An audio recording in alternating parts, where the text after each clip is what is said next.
va se procurer une teinture pénétrante de couleur noyée. On va appliquer la teinture assez généreusement sur tout le bois partout, sans trop se préoccuper si la surface est bien égale ou pas, parce que dans une étape future, on va tout enlever ce qui va rester en surface pour ne garder que ce qui va avoir pénétré à l'intérieur du bois. C'est cette technique-là qui va permettre de révéler tout le contraste du grain du bois. Dans les sections de plage de quadrillage, pour ne pas trop foncer le bois, après avoir appliqué la teinture, on va se servir d'une vieille brosse à dents pour enlever le surplus.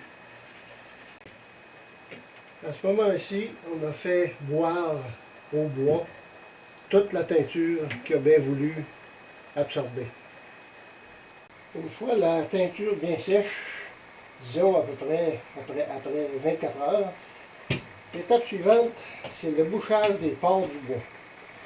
Parce que à cette étape-ci, si on regardait le bois avec une loupe, on verrait que les pores, c'est une multitude de petits canaux creux. Et si on appliquait le produit de finition directement comme ça, on obtiendrait un fini qui est rugueux, texturé, et non uni. Pour cette étape-là, je vais avoir besoin de produit de finition, l'huile danoise antique, et je me suis préparé des petits morceaux de papier sablé pour métal de grade 600. Parce que le papier sablé pour métal est plus résistant pour l'application qu'on va en faire. Personnellement, moi je prends le produit, je l'applique avec mes doigts. Je m'en mets sur le bout du doigt, j'applique sur une petite partie du bois de la crosse, en l'étendant quelque peu.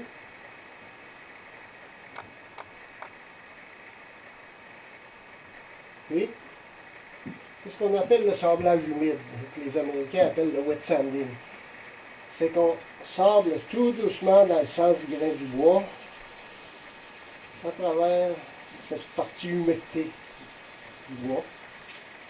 Et ce sablage-là, le mélange de poudre de sablage, de produits et de restes de teinture, fait comme une espèce de mélange pâteux qui devient de plus en plus collant à mesure qu'il sèche. Et à ce moment-là, je prends mon doigt et en allant en travers des grains du bois, je frotte vigoureusement pour faire pénétrer ce mélange-là dans les petits canaux des pores du bois. On va faire comme ça toutes les surfaces de la crosse. Et quand on va arriver proche des plages de quadrillage, comme ici, on va faire attention pour pas trop envoyer de produits dans le fond du quadrillage.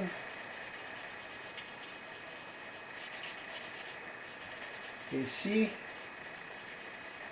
y en a qui débordent, on va prendre une brosse à dents et on va enlever surtout, parce qu'on ne veut surtout pas laisser ce mélange pâteux-là dans le fond des lignes du quadrillage.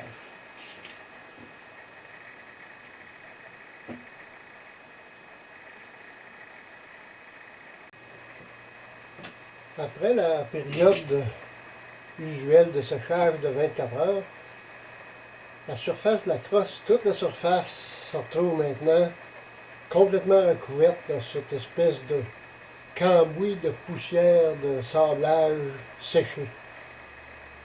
Et maintenant, on va enlever complètement le surplus pour revenir à la surface du bois tout en laissant ce qui a pu pénétrer dans les pores du bois. Pour ça, on va utiliser une laine d'acier fine. Ce frottage à la laine d'acier va se faire en rotation, mais en travers par rapport au sens du grain du bois, pour éviter la possibilité qu'on vide le bouchage de notre grain de bois. Après avoir enlevé tous les résidus de cambouis à la surface du bois. Je vais effectuer un nettoyage, un essuyage final et je vais examiner à la loupe pour voir si toutes les pores sont bien complètement bouchées. Après un seul traitement, il serait surprenant que ce serait le cas. Et habituellement, il faut donner au moins une autre séquence.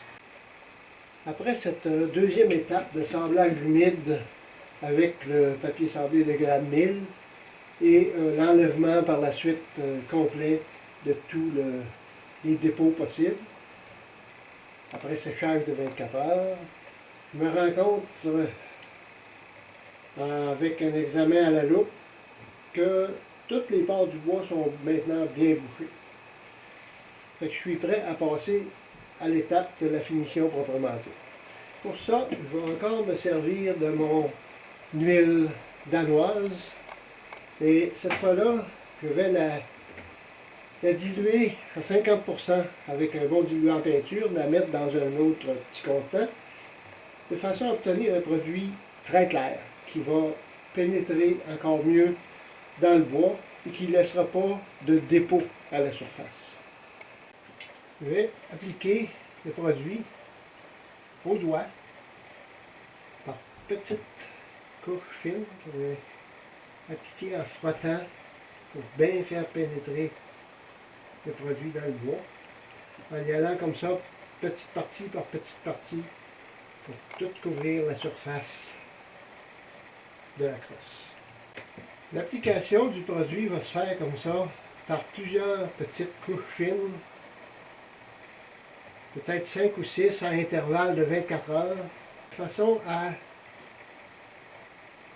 prodiguer un fini qui pénètre dans le bois, qui est à fleur de peau du bois, et donner un beau lustre naturel, non pas brillance artificielle comme un fini plastique, mais un beau lustre naturel de bois finement poli, ce qui est typique des crosses finies à l'huile.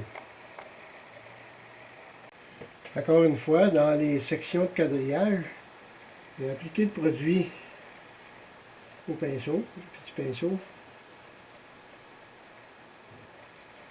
de façon à bien protéger le bois au fond des lignes de quadrillage. Mais pour pas que ça donne un effet de brillance, je vais laisser pénétrer un peu le produit, mais je vais enlever immédiatement tout le surplus avec, encore une fois, une brosse à dents.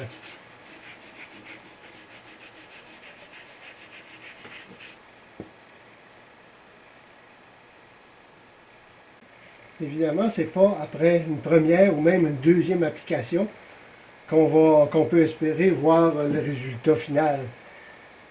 Habituellement, ça va prendre au moins 5 ou 6 répétitions d'application de ces minces films d'application de fini qui va nous donner toute la beauté, révéler toute la beauté du bois et de la finition. Et si on est chanceux, peut-être même voir apparaître des beaux effets de moiré, de tigré que présentent certains bois et qui fait toute la beauté et le charme des crosses finies à l'huile. Après l'application de la dernière couche, la crosse devrait avoir une apparence semblable à ça.